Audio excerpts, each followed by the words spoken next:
জান্নাতে যারা ঢুকবে তাদেরকে রেশমের তৈরি পোশাক দিয়ে পোশাক বানিয়ে দেওয়া হবে। সবুজ মিহি সিল্কের রেশমি কাপড় দিয়ে ড্রেস আপ করা হবে, যেটার মধ্যে স্বর্ণ দিয়ে এমব্রয়ডারি করা ডিজাইন থাকবে। জান্নাতে নারীদের জন্য গহনার কোনো অভাব নাই। জান্নাতের ভেতরে বিশাল এক শপিং মল থাকবে। প্রতি শুক্রবারে ডানে বায়ে সামনে পেছনে সব জায়গা থেকে ভন ভন করে মৌমাছির মতো জান্নাতীরা ওই শপিং মলে শপিং করতে আসবে। ইচ্ছে মতো দেদারসের পোশাক কিনবে, ইচ্ছে মতো শপিং করবে, টাকা দেয়া লাগবে না, ক্রেডিট কার্ড লাগবে না।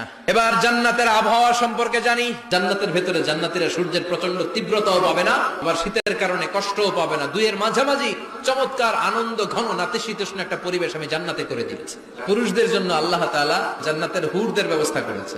সুন্দরী, রূপবতী, সুভাষিনী, অশুভম বর্ষা, মেঘ কালো কেশ, দেখলে পাগল পাড়া হয়ে যাবে জান্নাতীরা। জান্নাতীদের কোনো দাড়ি গজাবে না। সব জান্নাতি লোকদের বয়স হবে 33, আর লম্বায় হবেন আপনারা 60 হাত লম্বা।